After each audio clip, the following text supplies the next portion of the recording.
T'en as forcément entendu parler, il y a Bernard Arnault qui est en train de jouer au Thug Life. Il a son petit costard, il a l'air de rien comme ça, mais il est en train de mettre un coup de pression de ouf à l'État français. Je te laisse regarder ça et on commente ensemble. Surtout que je reviens des USA, comme vous l'avez très gentiment noté, et que j'ai pu voir le vent d'optimisme qui régnait dans ce pays.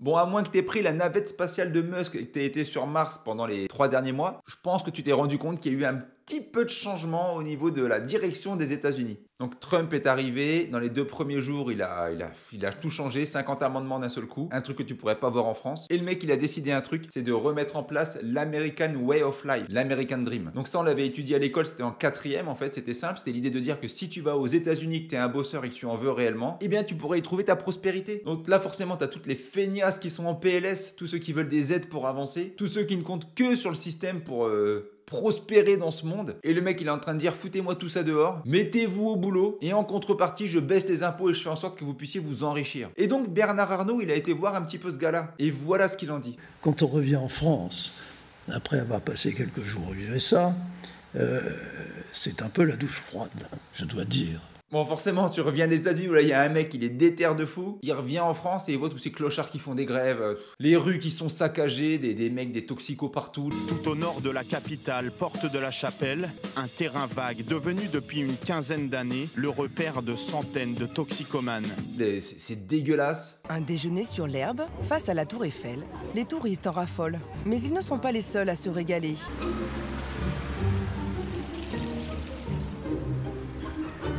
Les rats sortent en pleine journée pour finir les restes des pique-niques. Il n'y a pas de civisme, il n'y a pas tout ça. Mais là, on va s'intéresser à son sujet principal, ce qui est l'entrepreneuriat et surtout les taxes et les impôts. On a l'impression qu'aux USA, on vous accueille à bras ouverts. Les impôts vont descendre à 15%.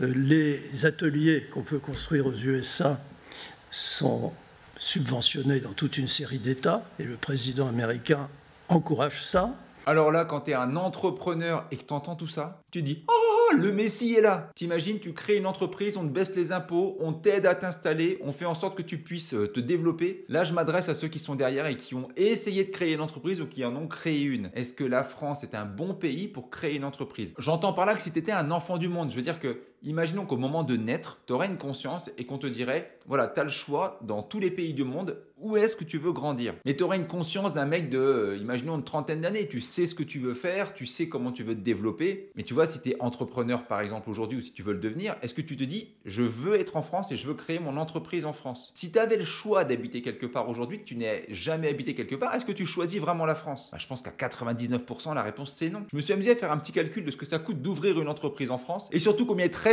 sur l'argent que tu gagnes. Tu vois, en France, si tu ouvres une SARL, peu importe le domaine, si tu veux être plaquiste, si tu veux vendre des poêles à granules, si tu veux être boulanger, tu fais ce que tu veux. On imagine que tu as un chiffre d'affaires et que tu as un bénéfice net de 100 000 euros. C'est-à-dire qu'une fois que tu as tout déduit, il te reste sur le compte de la boîte 100 000 balles. Et que tu décides, du coup, de te prendre ces 100 000 euros, de les foutre sur ton compte. Combien ça te coûte? Donc je pars du principe que tu as tout payé, l'essence de ta bagnole, la farine si tu fais du pain, le local, l'électricité, tout ça, c'est vraiment ce qui te reste net dans l'entreprise. Et bien ces 100 000 euros, si tu veux les mettre sur ton compte en banque, il te restera 43 000 euros. Ces 100 000, si tu veux les transférer sur ton compte en banque, l'État va te prendre 57 000 euros. Donc toi, tu as payé tes salariés, tu as payé ton gasoil qui est taxé à 70%, tu as créé un business, tu as trouvé des clients, tu as travaillé, t'as tout fait quoi. Et à la fin, sur 100 000 balles, on te prend 57 000 euros, ça veut dire qu'il ne te reste que 43 000 euros. Ce qui fait par mois, ça fait combien par mois, tiens justement, 43 000 divisé par 12, 3 500 balles. Tu te fais chier à créer une entreprise, tu crées 100 000 euros de bénéfices nets, il te reste par mois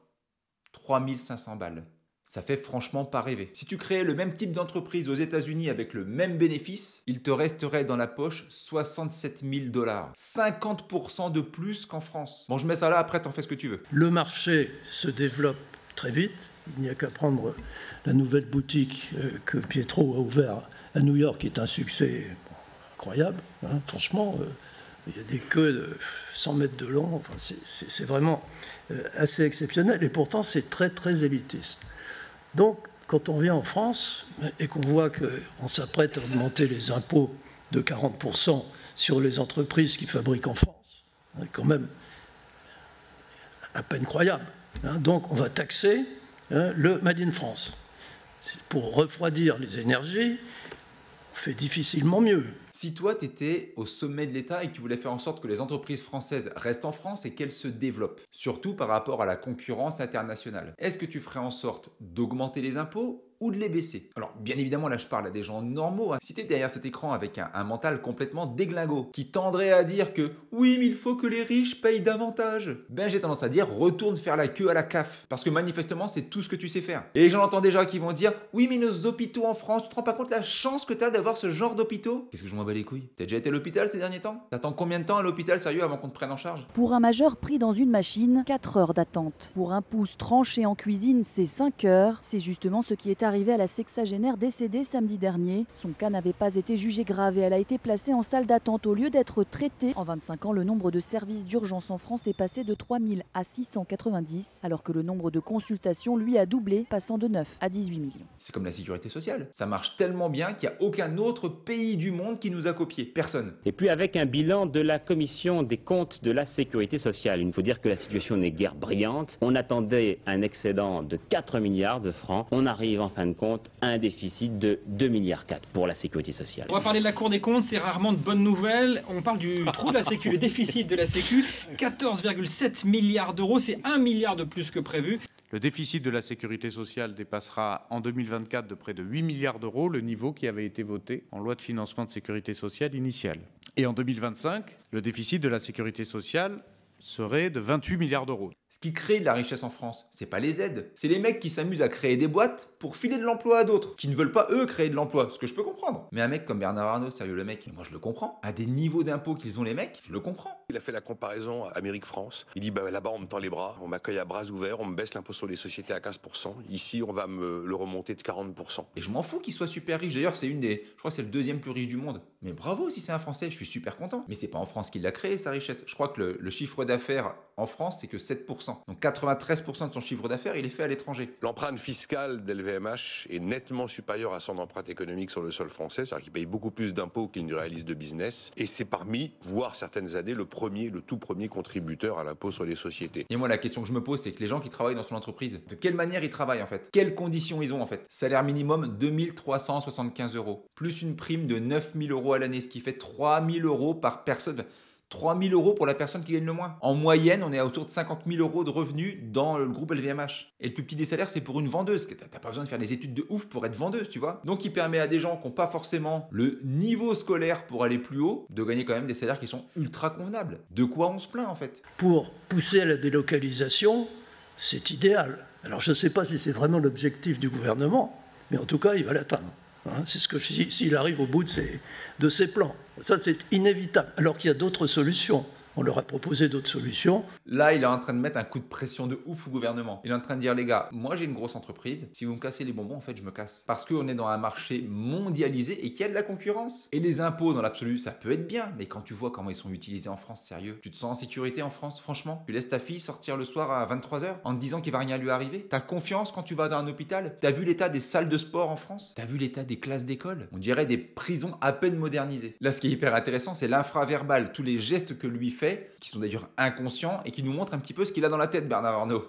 Évidemment, la bureaucratie, bon, voilà.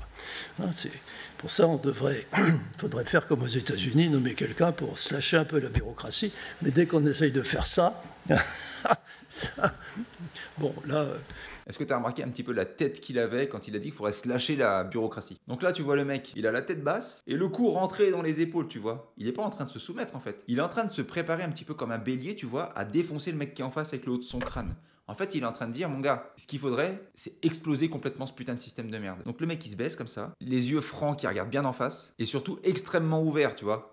On voit les plis au niveau de son front et les yeux vraiment très grands ouverts. Parce qu'à la fois, c'est un laser, il peut avoir les yeux, il peut avoir les yeux petits, fins et qui fixent quelque chose, un objectif. Il peut avoir aussi les yeux grands, c'est exagéré, il les ouvre en forçant. Et ça veut dire en fait, mais mon gars, je vois exactement ce qui se passe à 360 degrés. Je suis aware complet. Faut savoir que ces gens-là sont exceptionnels dans leur domaine. C'est un gars, il a réussi à développer des marques, c'est un délire en fait. C'est des visionnaires, c'est des gens qui voient autre chose que ce que nous, le commun des mortels, on voit. Et quand tu le vois dans cette position, donc il rentre le cou pour avoir plus de force au niveau des épaules, alors qu'il a un corps, voilà, c'est pas un bodybuilder le mec, mais c'est un gars d'éther, c'est-à-dire que il baissera pas la tête pour rien, quoi. S'il baisse la tête, c'est pour te démonter. En gros, si on lui met une claque sur une joue, il se laisse pas faire et il tend pas la deuxième, quoi, tu vois. Si on te frappe sur une joue, que fais-tu? Je tends l'autre joue, j'en profite pour lui foutre un coup de boule dans les valseuses. Donc il rentre sa tête, il la baisse pour bien ouvrir son front, il ouvre grand les yeux parce qu'il est très alerte sur ce qui se passe et il va venir défoncer ce qu'il y a en face. C'est ce qu'il est en train de faire avec cette vidéo. Il est en train de dire au gouvernement, hey, bande de tocards, je fais une vidéo pour que tout le monde me voit. Je parle pas souvent, mais je sais que ma vidéo va être relayée parce que je vais y aller très fort. Je suis allé voir un mec aux États-Unis, il va vous mettre à l'amende. Macron, do you know Macron? Charge American companies 25% to do things in Mexico. You're going to pay a 100% tariff on all wines and champagnes that are shipped into the United States starting tonight. Oh, no. Okay, Donald, look, okay, I'm not going to charge. That was the end of it, Mike. It was so easy. Il est rapide, il est agile et il en a rien à foutre de ce qu'on va dire sur lui. Moi, politiquement, j'en ai juste rien à branler que ce soit l'un ou l'autre. Moi, ce qui m'intéresse, c'est qu'est-ce qui va nous arriver à nous réellement. En gros, est-ce qu'on va payer plus ou moins d'impôts? Parce que le sujet, c'est les impôts. En vrai, demain, tu pourrais être beaucoup plus riche si tu avais moins d'impôts. Un exemple, quand tu es un salarié et que tu gagnes 2000 €, tu penses que ton travail a généré 2000 €. Mais c'est pas ça. Ton patron te donne 2000 € parce que l'État lui en a pris 2000 auparavant. C'est-à-dire que ton travail, il a coûté au patron 4000 €. Mais le patron ne t'a donné que 2000 € parce que l'État s'est servi avant et a pris 2000 balles avant. Enfin, entre 1500 et 2000 balles. Donc, si l'État prenait pas cette part d'imposition avant, toi, dans ta poche, tu aurais entre 3500 et 4000 € pour le travail que tu es en train de faire actuellement si tu es salarié. Rends-toi compte des possibilités que tu aurais si on ne prenait pas cette part de travail. Parce que cette part de travail que toi tu as, c'est fait pour donner à d'autres personnes qui ont décidé de ne pas travailler. Alors on va me dire qu'il y en a, c'est pas de leur faute s'ils travaillent pas, ils peuvent pas parce qu'ils ont mal à un ongle, machin. Je m'en fous, j'ai compris. Oui, il y a des gens, il y a des handicapés, il leur faut une allocation, ça, je le comprends. Mais tu me feras pas croire que tout l'argent va pour les handicapés. Je les vois bien, l'état de feignasse. Il y a quasiment 10% de chômage en France. Il n'y a pas de serveurs dans les restaurants. Les mecs, ils sont obligés de fermer parce qu'ils n'ont pas de serveurs. C'est midi, on est fermé parce que j'ai plus personne en cuisine, donc terminé. Une mesure radicale, mais ce restaurant manque de bras. Fabrice Compagnon vit cette situation depuis 7 ans.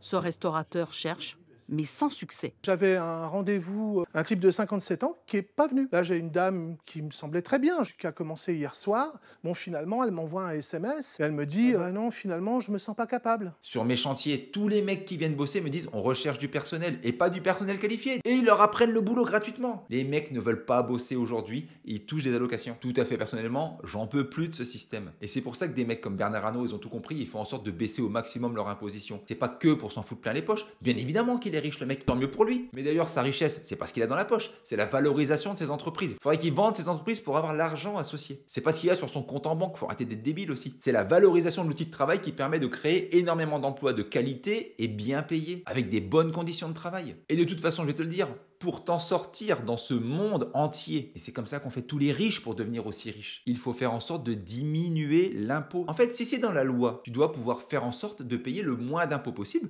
pour avoir le plus d'argent et décider de ce que tu fais de cet argent. C'est pas de l'égoïsme, puisque de toute façon, tu vas acheter des biens qui vont être taxés à 20%, ou tu vas créer des entreprises, ou peu importe ce que tu fais avec, ou acheter une Ferrari si tu veux, 20% de taxes dessus de toute façon. Mais c'est un devoir de payer le moins d'impôts possible, surtout quand tu es dans le pays le plus taxé au monde. Et c'est le secret des grands de ce monde. Ils payent moins d'impôts pour pouvoir faire prospérer, développer leurs entreprises et leur patrimoine personnel, bien évidemment. Tu vois, par exemple, avec l'achat-vente en résidence principale, comme je me tue à te le dire depuis des années, tu as la possibilité légale d'acheter un bien immobilier, de le rénover et de le revendre sans impôt. C'est pas profiter du système, c'est tout simplement faire tourner l'économie. Les notaires peuvent fonctionner, les banques et les banquiers peuvent fonctionner, les artisans fonctionnent aussi. En fait, le fait qu'il n'y ait pas d'impôt sur la résidence principale, c'est fait aussi pour que le système continue de tourner. Il y a des banquiers qui vont s'enrichir, mais là personne ne va rien dire, hein. C'est pas Bernard Arnault. Hein, les grandes banques qui prennent du pognon sur le dos d'ailleurs des gens qui ont le moins d'argent, puisque les frais bancaires, généralement, c'est fait pour ceux qui sont à découvert, ceux qui n'ont pas d'argent. Et du coup, on leur met des frais.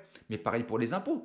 Quand tu te prends 10% d'impôts parce que tu as payé en retard tes impôts, je suis sûr que ça t'est déjà arrivé, ils t'enfoncent la tête sous l'eau en fait. Il est où le social là-dedans? T'as pas de quoi payer tes impôts, ça peut arriver. Et qu'est-ce qu'ils font les mecs? Ils te surtaxent. Alors que t'avais déjà pas le pognon au départ pour le faire. Alors pourquoi tu prends une taxe en plus? Tu vois, le système en fait, on peut le tourner dans tous les sens pour se dire qu'il est injuste dans n'importe quel sens en fait. Et le système tel qu'il est pondu aujourd'hui, il est aussi contre les gens qui n'ont pas d'argent. On peut pas me dire d'un côté, il y a 70% de taxes, c'est pour le social, et de l'autre côté me dire que les gens qui n'ont pas d'argent, on vient les taxer en plus quand ils n'ont pas payé leurs impôts en temps et en heure, alors qu'ils n'ont pas d'argent. Tu comprends le truc? On se marche sur la tête en fait. Ça...